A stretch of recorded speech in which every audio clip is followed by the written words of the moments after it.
bien dans l'Évangile selon Luc au chapitre 6.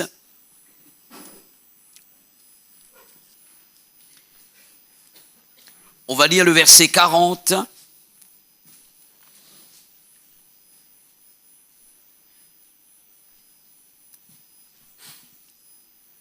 Voici ce que dit Jésus. Il parle de nous et il parle de lui également, nous en tant que disciples et lui en tant que maître. Le disciple n'est pas plus que le maître, mais tout disciple accompli sera, et nous allons le dire, comme son maître. Alléluia. Cela veut dire que j'aimerais être un disciple accompli. C'est-à-dire, j'aimerais être comme mon maître. Et c'est le but voulu de Dieu, c'est sa volonté, et il désire que nous soyons comme lui. Tout disciple accompli sera comme son maître. Et ce sera le titre de mon message pour l'Église ce matin, être comme Jésus. Être comme Jésus, c'est accepter de vivre différemment des autres. Est-ce que nous sommes prêts à accepter de vivre différemment des autres? Une vie supérieure que nous avons reçue de Christ et qui nous permet d'être différents des autres. Quoique si on nous regarde, nous ressemblons au commun des mortels, mais il y a une vie qui est en nous, une vie de puissance qui nous permet d'aller au-delà de nos capacités humaines, d'aller au-delà de ce que nous sommes et qui nous permet de dépasser nos limites.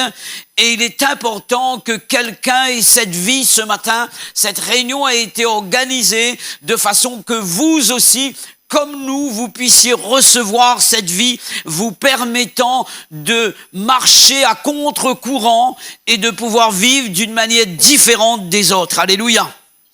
C'est le sujet que j'aimerais traiter avec vous ce matin. Être comme Jésus, c'est premièrement, dès son plus jeune âge, s'occuper des affaires de Dieu ou des affaires de son Père. Ça a été le cas pour le Seigneur Jésus, et je lirai avec vous pour méditer sur cette pensée, cette première pensée, toujours dans l'évangile de Luc, au chapitre 2, versets 41 à 50, s'il vous plaît. Luc, chapitre 2, versets 41 à 50. Les parents de Jésus allaient chaque année à Jérusalem à la fête de Pâques.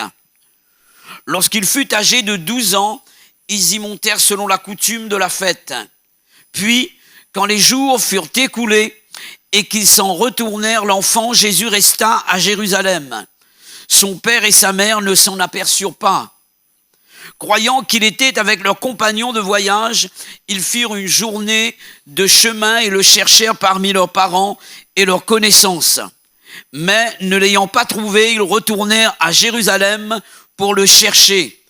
Au bout de 3 jours, ils le trouvèrent dans le temple, assis au milieu des docteurs ou bien au milieu des maîtres, nous donnent certaines versions, les écoutant et les interrogeant. Tous ceux qui l'entendaient étaient frappés de son intelligence et de ses réponses. Quand ses parents le virent, ils furent saisis d'étonnement et sa mère lui dit « Mon enfant, pourquoi as-tu agi de la sorte avec nous? Voici ton père et moi, nous te cherchions avec angoisse. » Il leur dit « Pourquoi me cherchiez-vous? Ne saviez-vous pas? Vous devriez le savoir. Ne saviez-vous pas qu'il faut que je m'occupe des affaires de mon père? » Mais ils ne comprirent pas ce qu'il leur disait. Amen. Chaque année, Jésus montait avec ses parents à Jérusalem pour célébrer la Pâque. Et la célébration durait normalement 7 jours. Pour l'enfant de 12 ans qu'était Jésus, 7 jours dans la présence de Dieu ne suffisaient pas. On dirait qu'il n'avait pas trouvé son compte encore. C'était très peu 7 jours pour lui. J'aimerais que nous puissions mettre nos mondes de côté ce matin, s'il vous plaît. pour prendre du temps pour Dieu. 7 jours dans la présence de Dieu n'était pas suffisant pour Jésus. Il a fallu qu'il y demeure 3 jours de plus. Alors que les autres ont fait 7 jours, il a fait 10 jours. Alléluia! Il a fait 10 jours. Et que faisait-il au temple pendant ces 3 jours supplémentaires? La Bible dit, et je peux l'exprimer de cette manière, il a mis du temps à part pour Dieu. Lorsque les parents vont chercher Jésus parce qu'il n'était plus avec eux, ils vont le retrouver dans cette position assise. Il est assis parmi les maîtres, au milieu des docteurs, des enseignants. Et quelqu'un, dans la position assise, parle de la personne qui a du temps. Alléluia. Il y a un missionnaire qui travaillait donc sur le continent africain et il va parler aux pasteurs africains en leur disant « Mais comment ça se fait que vous les Africains, vous n'êtes jamais pressés ?» Et voici quelle fut la réponse du pasteur. « Vous les Français, vous avez la montre, nous avons du temps. » Alléluia. Nous avons le temps. Alors la question qui s'impose ce matin, avons-nous du temps pour Jésus? Combien de temps consacrons-nous à Dieu, chers amis, frères et sœurs? Avons-nous du temps pour Jésus? Est-ce que ce matin, nous avons mis de côté notre famille et nos amis personnels, les personnes que nous considérons pour être dans la présence de Dieu sans regarder l'heure sur notre GSM, sur notre montre, parce que nous aimons la présence de Dieu, alléluia. Nous aimons la communion avec Dieu et le temps ne compte pas lorsqu'on aime, alléluia. Avoir du temps pour Dieu. Ensuite, c'est quelqu'un qui veut apprendre. 2 verbes ici confirment cette vérité sur la personne de Jésus. La Bible dit qu'il écoutait et interrogeait, ou bien il questionnait. Il écoutait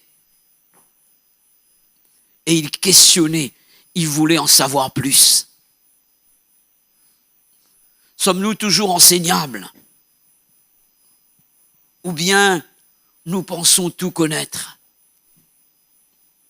Que Dieu nous donne toujours ce désir de vouloir apprendre de lui et dire, Seigneur, j'ai été saisi par toi, comme l'a pu dire l'apôtre Paul, mais moi je ne pense pas avoir tout saisi de toi. Il y a ce besoin dans mon cœur d'apprendre pour connaître et pour mieux t'aimer, ainsi mieux te servir. Le lieu là où on apprend à connaître Dieu, l'Église. Amen. Le lieu là où l'enseignement de la parole est annoncé. Le lieu là où tous les chrétiens se réunissent pour pouvoir connaître, être à l'école de Dieu. Alléluia. Pour rien au monde ne manquer un tel rendez-vous, parce que ce sont des rendez-vous précieux. Et c'est là qu'on apprend. C'est comme si que quelqu'un bâchait l'école. On fait tout pour que nos enfants soient présents à tous les cours, afin de réussir en fin d'année et d'avoir plus tard une profession. Et qu'en est-il de notre vie spirituelle? Excusez-moi l'expression, combien de fois nous avons bâché nos cours avec Dieu? Et le résultat n'est pas le résultat souhaité par Dieu.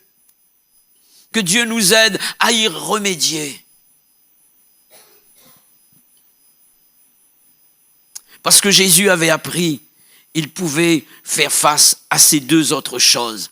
Enseigner et répondre aux questions à l'âge de 12 ans. Vous m'entendez? 12 ans. Tous ceux qui l'entendaient, cela veut dire qu'il parlait. Et il parlait de qui? Il parlait de Dieu. Étaient frappés de son intelligence et de ses questions.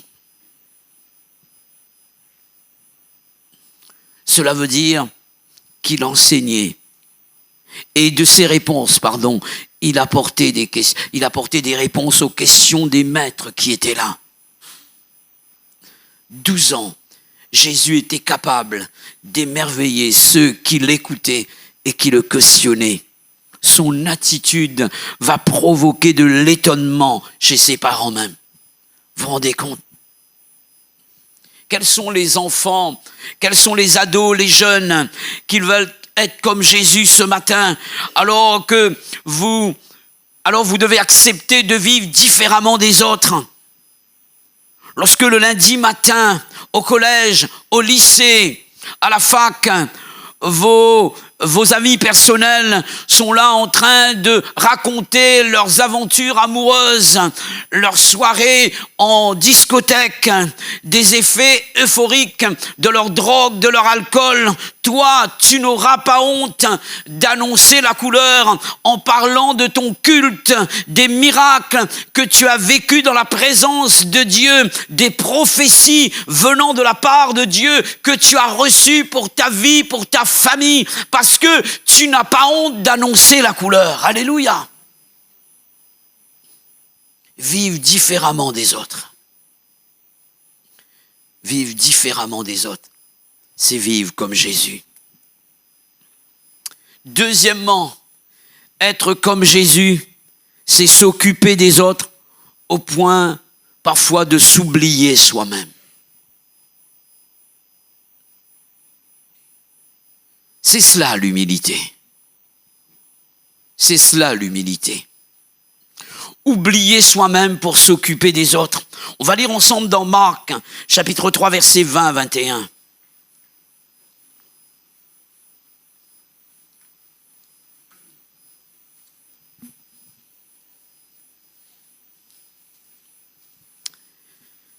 Voici ce que dit ce texte. Ils se rendirent à la maison et la foule s'assembla de nouveau, en sorte qu'ils ne pouvaient pas même prendre leur repas. Les parents de Jésus, ayant appris ce qui se passait, vinrent pour se saisir de lui, car ils disaient, il est hors de sens. Et dans d'autres versions, il est dit, il est fou ce Jésus. Il est fou. Se faire traiter de fou. Et on a traité, et ce sont ses parents. C'est ce que la Bible dit.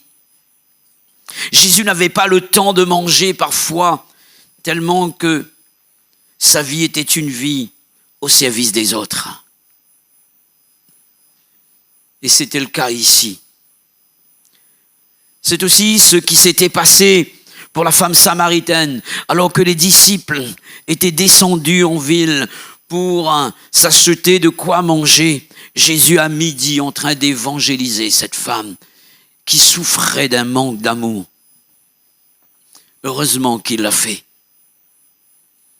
Cette femme a été sauvée. Cette femme a été changée. Pour prendre soin des autres, Jésus est prêt à se faire traiter de fou par ses parents, de personnes hors de sens. Es-tu prêt à sacrifier un repas pour te mettre au service des autres?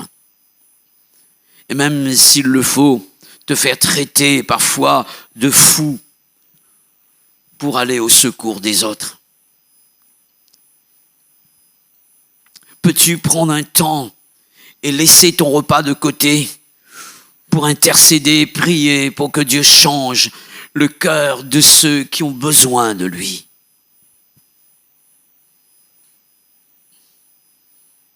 Quel est le prix que tu veux payer pour les autres, pour le salut d'un plus grand nombre? Nous avons besoin de sortir de nos conforts pour accomplir la volonté de Dieu, mes frères et sœurs. et voir des cœurs être touchés par la grâce de Dieu. Que Dieu nous aide chaque jour à vouloir ressembler à Christ de plus en plus. Et plus que nous entretenons cette relation avec Jésus, plus que sa vie se développe en nous, ses désirs, ses sentiments. Et quelqu'un pouvait dire avec raison, la communion entraîne l'identification. Dis-moi qui tu fréquentes, je te dirai qui tu es. Plus que tu fréquenteras Jésus, plus que sa nature sera vue à travers ta vie. Et on va reconnaître que tu as été avec lui, comme on a pu dire de ses disciples qui voulaient nier la relation qu'ils avaient avec Jésus. Ton langage te fait reconnaître, tu parles comme lui. C'est pas possible. Tu parles comme lui, tu ne parles pas comme les autres. Ton langage est différent. Il y a quelque chose de Dieu en toi. Et tu peux essayer de le cacher. Ça sort de tes pores, tu respires le Christ. Alléluia. Comme Saul de Tarse respirait le meurtre, le crime, les 400 coups. Toi, tu respires Jésus parce que tu vis avec lui. C'est ta respiration, c'est ta vie. Alléluia. Être comme Jésus. Troisièmement, c'est être prêt à tout, à vivre des moments de solitude, à cause d'un besoin de prier. Se retrouver seul. On lit ensemble dans Matthieu chapitre 14, verset 13 à 14. Matthieu 14, verset 13 à 14.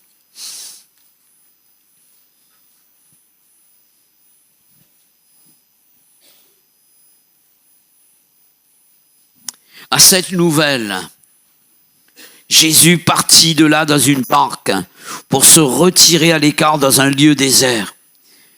Et la foule, l'ayant su, sortit des villages et le suivit à pied.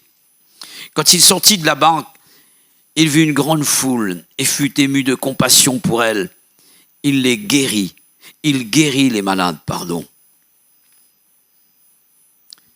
La Bible parle d'une nouvelle que Jésus avait reçue. Verset 13, à cette nouvelle, Jésus partit de là, dans une barque, et il va se retirer à l'écart. Quelle était cette nouvelle? Si nous remontons quelques versets plus haut, du verset 10 au verset 12, nous avons cette nouvelle. Et il envoya décapiter Jean dans la prison. Sa tête fut apportée sur un plat et donnée à la jeune fille qu'il apporta à sa mère. Les disciples de Jean vinrent prendre son corps et l'ensevelir. Et ils allèrent l'annoncer à Jésus. Quel choc! Celui qui est venu annoncer ta venue a été décapité, Jésus. Cette personne qui est ton parent proche, Jésus, a été décapité. Nous savons que Jean-Baptiste le prophète a été le précurseur de Christ. Et aussi, il était un parent proche de Jésus. Et Jésus apprend cette nouvelle. Le roi Hérode l'avait fait décapiter. Il est touché parce que c'est une personne de sa famille. C'est le sang qui parle. Il est dans le deuil et avait besoin de se retrouver seul en tête à tête avec son père pour prier. Il n'a même pas eu le temps de le faire tellement que les gens étaient à sa recherche. La foule était là presque avant lui. Et il fallait que Jésus enseigne cette foule. Il fallait que Jésus guérisse les malades parmi la foule. Et Jésus va donner à manger à ces personnes. Alors que les disciples voulaient renvoyer la foule, Jésus va s'y opposer en disant à ses disciples, donnez-leur vous-même à manger. Et juste après le miracle de la multiplication des pains et des poissons, Jésus va faire ce qu'il n'a pas voulu voir les disciples faire, c'est-à-dire renvoyer la foule. Jamais Jésus n'a renvoyé une foule. Et d'ailleurs, il venait de le dire à ses disciples, non, ce n'est pas possible de renvoyer la foule. Et là, Jésus décide de renvoyer la foule. Deuxième chose que Jésus n'aurait jamais voulu faire, c'est obliger quelqu'un à faire quelque chose. Je lis avec vous, verset 22, aussitôt après le miracle de la multiplication des pains et des poissons, il obligea les disciples à monter dans la barque et à passer avant lui de l'autre côté. Jamais Jésus n'a agi de cette manière. Jésus a toujours agi avec politesse comme un gentleman. Il s'est proposé dans la vie des gens et jamais Jésus n'a obligé quelqu'un. Et là, il est dit, il obligea les disciples à monter dans la barque et à passer avant lui de l'autre côté. Pendant qu'il renverrait la foule, chose à laquelle il s'était opposé juste avant, et dire aux disciples, non, vous ne pouvez pas renvoyer la foule. Et lui renvoie la foule. Est-ce que Jésus est en train d'enseigner quelque chose qu'il ne vit pas? Pas du tout.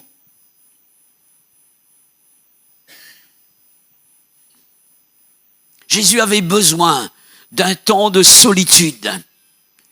Et il n'avait pas trouvé ce temps. Et comme Jésus, si nous voulons être comme lui, il y a des choses qui vont manger notre temps parfois, voler notre temps de communion avec Dieu. Ça peut être des amis personnels, ça peut être la foule, ça peut être un frère en Christ également. Nous avons besoin, mes frères et sœurs, dans la journée, de nous mettre à part un temps de communion avec Dieu. Et il faut à tout prix qu'il en soit ainsi. Être prêt à renvoyer la foule, être prêt à obliger quelqu'un de partir parce que nous avons besoin de nous tenir devant Dieu. On ne peut pas vivre sans Dieu. Et sans lui, nous ne pouvons rien faire. Nous avons besoin de ses conseils, nous avons besoin de ses directives, nous avons besoin de sa sagesse, nous avons besoin de la diplomatie qui vient du ciel. Nous avons besoin de connaître les plans de Dieu pour nous, pour notre famille, pour l'Église, pour les personnes que nous côtoyons chaque jour. Et pour ce faire, il nous faut cette relation avec Dieu. Il nous faut ce temps de solitude en tête à tête avec Dieu. Sommes-nous prêts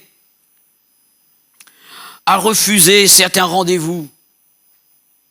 Ne pas répondre à certains appels téléphoniques, moi je le fais. Même si ça ne plaît pas à certaines personnes, parce que j'ai besoin de me tenir devant Dieu.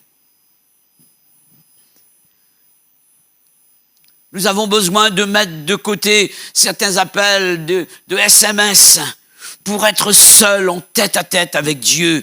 Parce que c'est impossible de vivre une vie chrétienne à la manière de Jésus et de ressembler à Christ si on n'a pas une vie de prière. C'est impossible.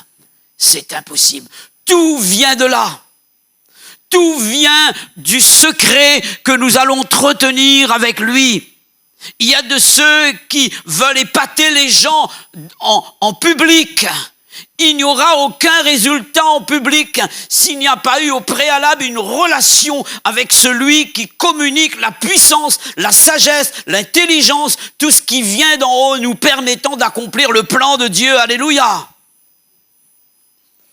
Je parle de relation, je parle de communion avec Dieu, je parle de prière, je parle de temps de solitude avec Dieu. Être comme Jésus, c'est être prêt à tout, à vivre des moments de solitude, à cause d'un besoin de prier. Que Dieu nous aide à atteindre ce but, mes frères et sœurs.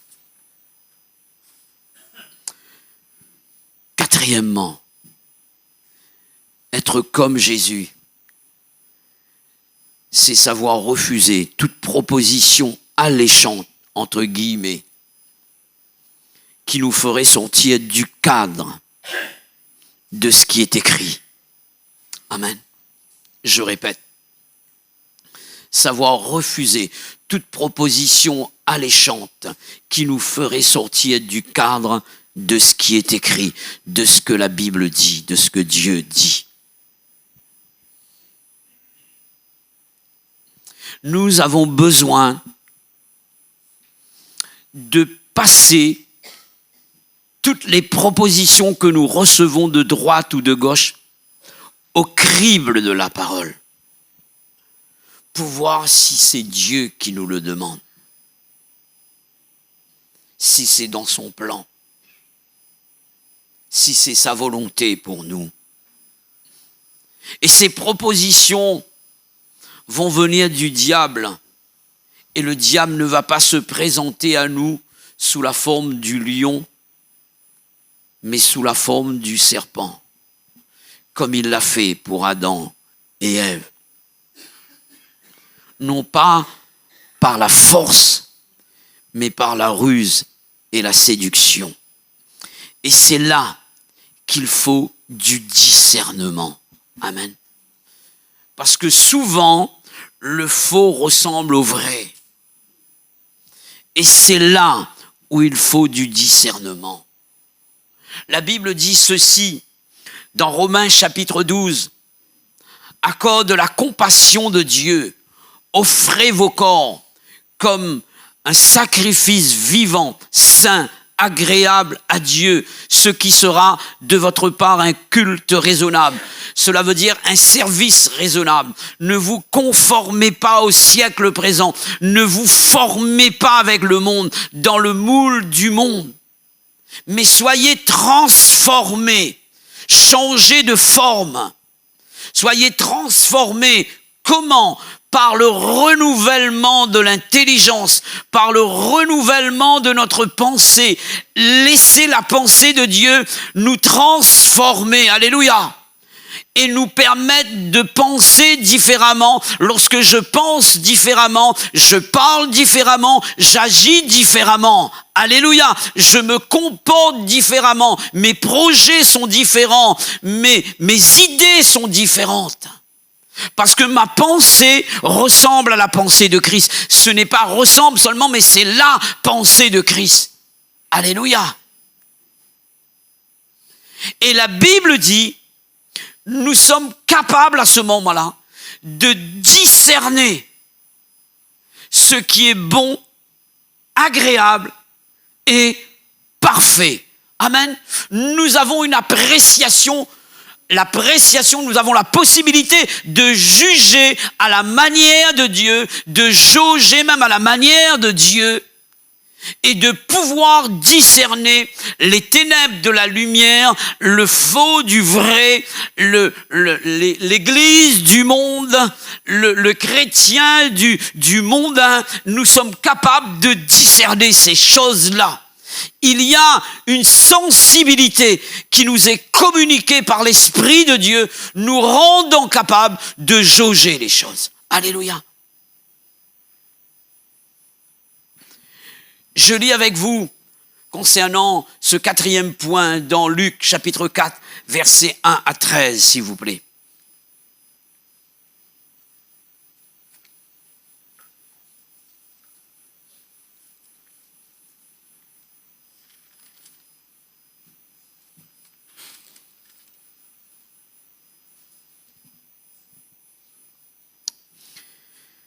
Jésus rempli du Saint-Esprit. Cette information est importante, j'aurai l'occasion d'y revenir. Jésus rempli du Saint-Esprit. Revint du Jourdain, il fut conduit par l'Esprit dans le désert. on ne peut pas être conduit par l'esprit si on n'est pas rempli de l'esprit. Alléluia. C'est important cela. Où il fut tenté par le diable pendant 40 jours. Il ne mangea rien durant ces jours-là, et après qu'ils furent écoulés, il eut faim. Parfois, on me demande de donner une définition du mot jeûne. C'est écrit là. Il ne mangea rien. C'est ça, jeûner. Le contraire, c'est déjeuner, casser le jeûne. On appelle ça en anglais breakfast, briser le jeûne. D'accord ? Donc, maintenant, c'est manger ici. Jésus est poussé par l'esprit, il est conduit par l'esprit pour combattre, pour jeûner. Et ensuite, il va rencontrer l'ennemi ici, le diable. La Bible dit, il eut faim. Le diable lui dit, si tu es fils de Dieu, ordonne à cette pierre qu'elle devienne du pain. Jésus lui répondit, il est écrit, l'homme ne vivra pas de pain seulement. Le diable ayant élevé, lui montra en un instant tous les royaumes de la terre et lui dit, je te donnerai toute cette puissance et la gloire de ces royaumes, car elle m'a été donnée, je la donne à qui je veux. Je ne sais pas qui c'est qui lui a donné, donc en tout cas, donc. Et si donc tu te prosternes devant moi, elle sera toute à toi. Jésus lui répondit, il est écrit, tu adoreras le Seigneur ton Dieu et tu le serviras lui seul. Et dans d'autres versions, il est dit, à lui seul tu rendras un culte, d'accord ? Le diable le conduisit encore à Jérusalem, le plaça sur le haut du temple et lui dit, si tu es fils de Dieu, jette-toi d'ici en bas, car il est écrit, il donnera des ordres à ses anges à ton sujet afin qu'ils te gardent et ils te porteront sur les mains de peur que ton pied ne heurte contre une pierre. Jésus lui répondit, il est écrit, tu ne tenteras point le Seigneur ton Dieu. Après l'avoir tenté de toutes ces manières, le diable s'éloigna de lui jusqu'à un moment favorable. Être comme Jésus, je le répète, c'est savoir refuser toute proposition alléchante, entre guillemets, qui pourrait nous faire sortir du cadre. Il est écrit. Et ici, nous voyons que pour Jésus, le diable est venu faire à Jésus ses propositions.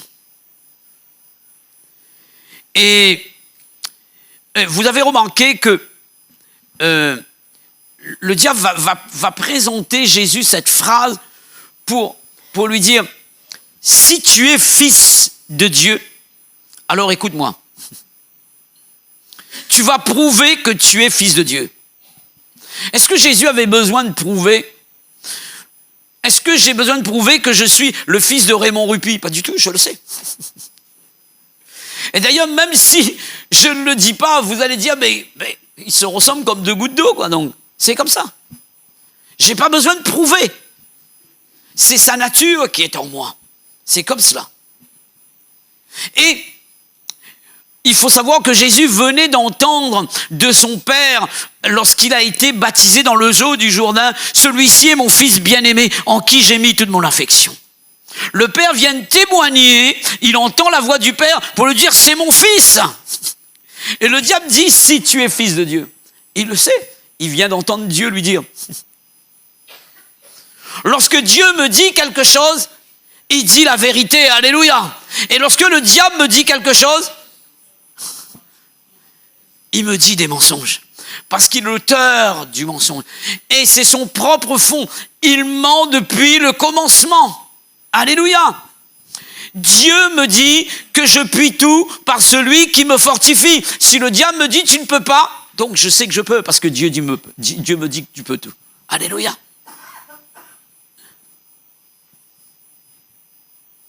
Les propositions du diable à Jésus vont se faire dans 3 domaines. Le corps, pour satisfaire un besoin physique. Jésus avait faim, un besoin tout à fait légitime, naturel.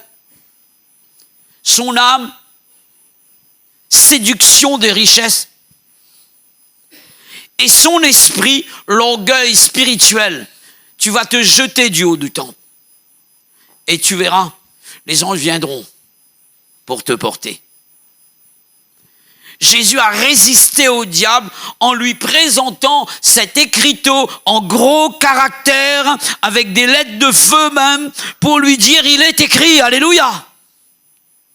En d'autres termes, ce que tu proposes, Satan, sort du cadre du plan de Dieu pour ma vie, à bon entendeur, salut, alléluia. C'est ce que Jésus était en train de dire au diable. Comme Jésus, es-tu revêtu de l'Esprit de Dieu? Es-tu conduit par l'Esprit de Dieu pour te permettre de discerner les ruses du diable qui viendra te proposer des bénédictions, je dirais contrefaçon, qui peuvent ressembler à la bénédiction de Dieu. Parfois on dit que Dieu m'a béni, est-ce vrai?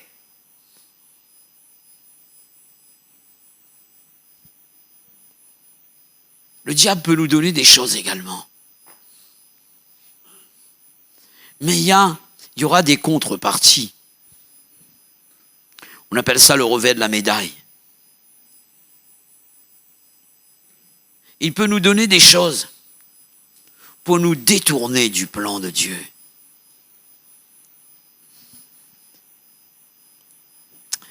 Il est important que nous puissions discerner les œuvres du diable et ne pas confondre les œuvres de Dieu avec celles du diable. Même si parfois ça peut ressembler aux œuvres de Dieu. Quelqu'un a pu dire que le diable est le singe de Dieu. Il imite Dieu. Il se déguise en ange de lumière pour nous proposer certaines choses qui vont nous détourner des voies de Dieu. Excusez-moi, je ne dis pas qu'il ne faut pas travailler. Combien de personnes ont perdu la présence de Dieu et Dieu lui-même par rapport à une proposition alléchante dans le domaine professionnel venant du diable? Ce ne sont pas toutes les propositions qui viennent de Dieu. Il va nous tenter dans ces domaines-là, dans le domaine du corps, par rapport à des besoins tout à fait naturels. Tu es un homme a besoin d'une femme, tu n'es pas marié, c'est pas grave, c'est tout à fait naturel ça. C'est tout à fait naturel. Et tout le monde fait comme ça. Non, toi tu es de Dieu. Ton corps doit être saint. Alléluia. Mis à part, consacré à Dieu, parce que ce corps-là est le temple de Dieu. Alléluia. Je parle par expérience. Moi aussi, j'ai connu ce genre de vie avant de rencontrer Jésus. Comment ça se fait que Dieu a permis que je ne touche pas à la personne de sexe opposé pendant 3 ans avant de me marier? Parce que la main de Dieu était sur moi et la main de Dieu est sur toi également. Alléluia. C'est possible de vivre une vie sanctifiée de corps lorsque Jésus est avec nous, lorsque nous sommes remplis de l'Esprit qui est saint. Amen. L'Esprit saint. Dans un corps saint. C'est possible. Je m'adresse à ceux qui peut-être ne connaissent pas ce genre de vie et qui pratiquent la fornication ou l'amour en dehors du cadre du mariage. C'est vrai que c'est un besoin physique, Dieu nous a créés comme cela, mais dans le cadre où il est dit, il est écrit. Amen. Il est écrit. On peut être tenté dans notre âme par toutes sortes de séductions. Le diable peut nous séduire par des choses qu'il va faire miroiter devant nous et nous tomber dans le piège et nous prosterner devant lui par la suite. Ou bien, lorsqu'il nous voit vainqueurs sur notre corps, sur notre âme également, il va nous attaquer dans le domaine spirituel. Il va nous attaquer dans le domaine spirituel. Si tu es enfant de Dieu, alors jette-toi du haut du temple. Tu verras que Dieu va accomplir un miracle. Et souvent, c'est dans le domaine spirituel. On appelle ça de pseudo-spiritualité. Des choses qui n'ont rien à voir avec ce que la Bible enseigne. Et des gens vont nous proposer des miracles mensongers qui n'ont aucun support venant de la Bible. Nous avons besoin d'avoir le discernement dans ces choses-là. Alléluia. Il y a de ceux qui proposent un baptême du Saint-Esprit de cette manière. Ils te parlent à l'oreille en langue et ils te disent « répète ce que je dis ». Et tu seras baptisé du Saint-Esprit. J'aimerais rappeler ceci. Ce n'est pas la langue qui amène l'esprit, mais c'est l'esprit qui amène les langues. Alléluia. Je dois être rempli du Saint-Esprit. Et l'esprit me donne à parler en d'autres langues. Ma relation doit être avec le baptiseur du Saint-Esprit. Et c'est Jésus qui baptise du Saint-Esprit. Alléluia. Je ne recherche pas le miracle seulement, mais le Dieu qui accomplit le miracle. Lorsque c'est comme ça, alors Satan ne pourra pas me détourner du plan de Dieu, parce que ma relation est avec Dieu. Amen. Que Dieu nous aide à détecter les pièges de l'ennemi pour lui dire en face, je ne mange pas de ton pain, car il est écrit. Amen. Et pour dire il est écrit, il faut connaître ce qui est écrit. Alléluia. C'est pourquoi je dois être assidu à ce livre-là qu'est la Bible. Je dois manger ces paroles et faire de ces paroles miennes, afin que lorsque l'ennemi viendra, je ne vais pas courir dans ma Bible pour voir où est-ce qu'il est écrit. C'est écrit là, sur la table de mon cœur. Amen. Et je pourrai dégainer au moment voulu en face de l'ennemi et pour lui dire, il est écrit. Parce que lui aussi, il va se servir de la Bible pour dire, il est aussi écrit. Mais nous savons ce que Dieu nous a dit. Et pour ce faire, nous avons besoin d'être comme Jésus, de vivre en relation avec lui par une vie de prière, une vie de communion avec lui, une vie remplie du Saint-Esprit et une vie de méditation de la parole. Recueillons-nous un moment et prions le Seigneur, s'il vous plaît. Merci pour ta grâce.